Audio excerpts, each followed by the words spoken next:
Hello students, today we will discuss the poem The Listeners, a second poem from the literature reader. So before starting the poem, we will see about the poet. The poet name is Walter John. Walter John was an English poet, short story writer and novelist. He is best remembered for his works for children and the anthology called The Listeners and Other Poems. The Listeners embodies two of his favorite themes, mystery and melancholy. Now let us start the poem. Listen attentively, children. Line by line I am reading the poem and explaining. So listen carefully. "Is there anybody there?" said the traveller, knocking on the moonlit door, and his horse in the silence champed the grasses of the forest ferny floor. And a bird flew up out of the turret above the traveller's head, and he smote upon the door again a second time. "Is there anybody there?" he said. But no one descended to the traveller. No head from the leaf-fringed sill leaned over and looked into his grey eyes, where he stood perplexed and still. So before the explanation, I want to tell you the meanings of the new word in this para. Champed means ate noisily. Ferny floor, the floor of the forest on which ferns are growing in abundance. Turret is small tower on top of a wall or building, especially a castle. Smart means what? Smart. It is an old or literary use, you can say, children. Hit very hard. Hit the door very hard. Sill, window sill. Perplexed, confused.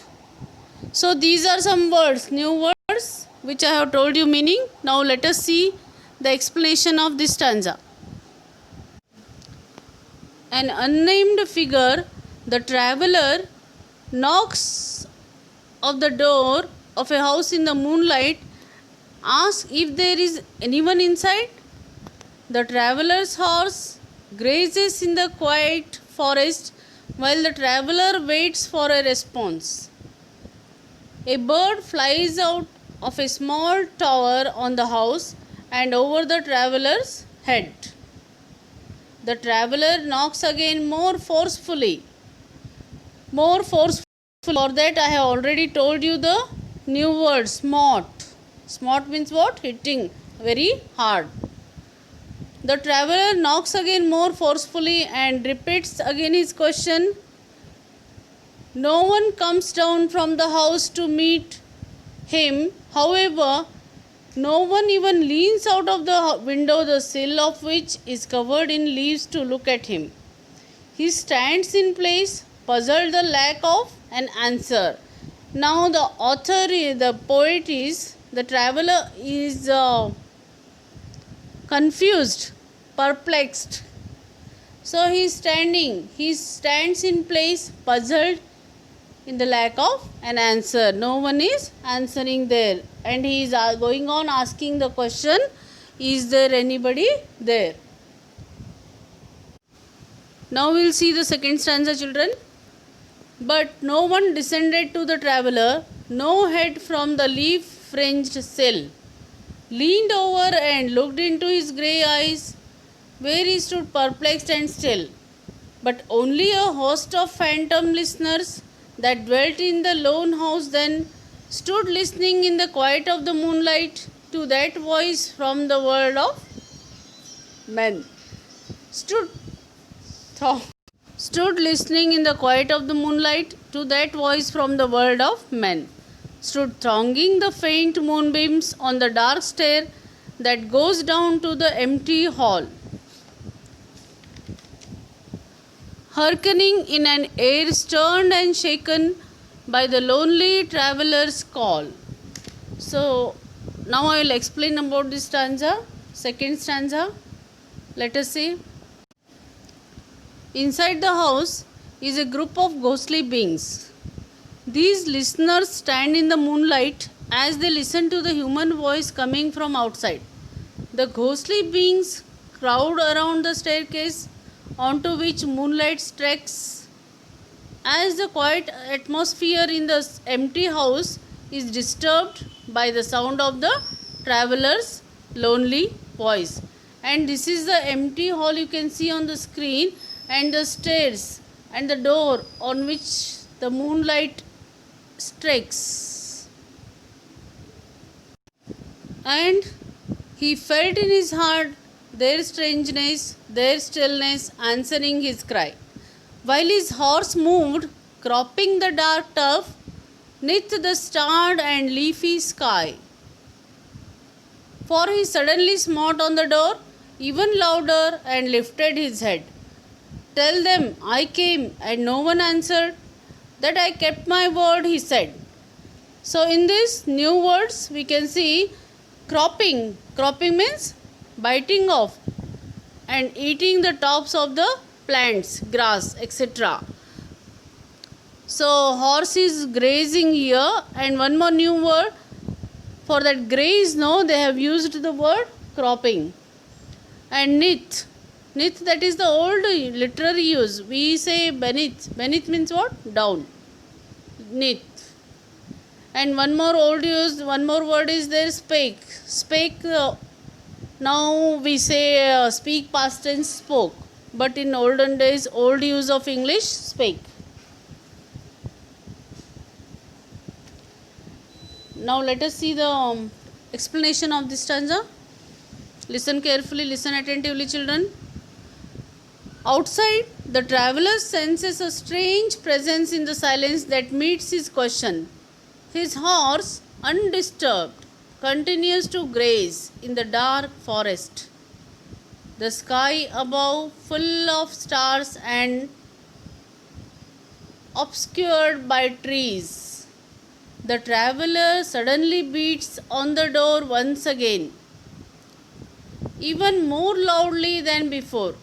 He then calls out, asking whoever is listening to pass on a message that no one answered him when he came to the house, but he kept his promise. When we read these lines, no, we'll come to know. Tell them I came and no one answered. Means what is the traveler is saying? That no one answered me when he came to the house, but he kept his promise. Nevertheless, stir made the listeners, though every word he spake fell echoing through the shadowiness of the still house from the one man left awake. Ay, they heard his foot upon the stirrup and the sound of iron on stone, and how the silence surged softly backward when the plunging hoofs were gone.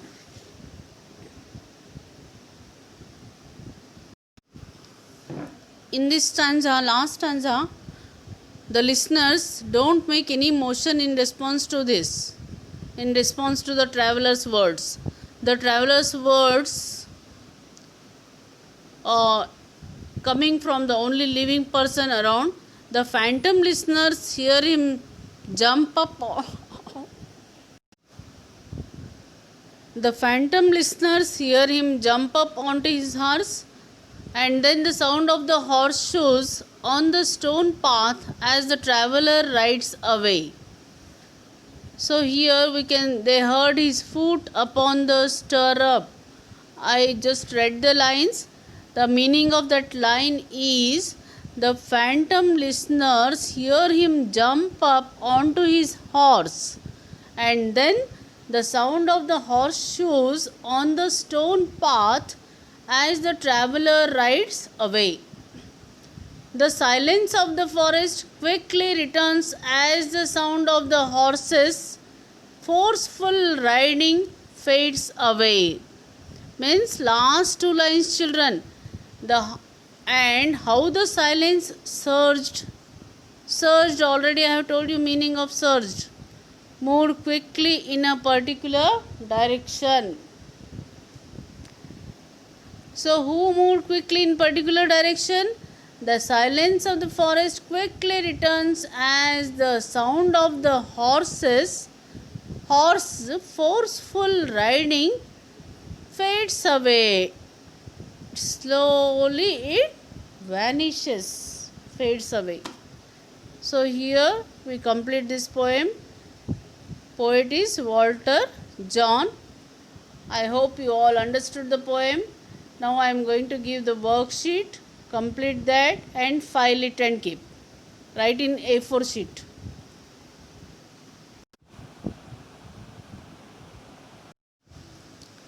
Students, now you can see on screen full poem. As you read out the poem, I'll tell you the short summary of this poem. This poem, the listeners, describes a traveler who has come to knock on a moonlit door in an unknown place. He has come to keep an unnamed promise and knocks on the door harder and harder, but gets no response.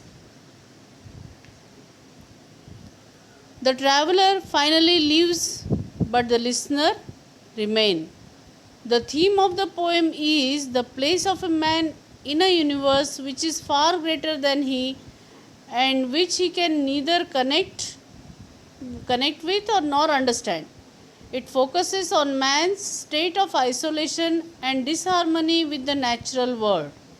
The traveler tries to overcome his aloneness and establish meaning by fruitless knocking and responsible living, keeping promises, but the natural world remains unyielding in keeping its distance, and the traveler continues on alone.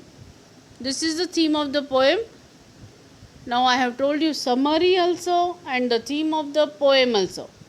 I hope you all understood the poem. Now you can complete the worksheet and file it and keep.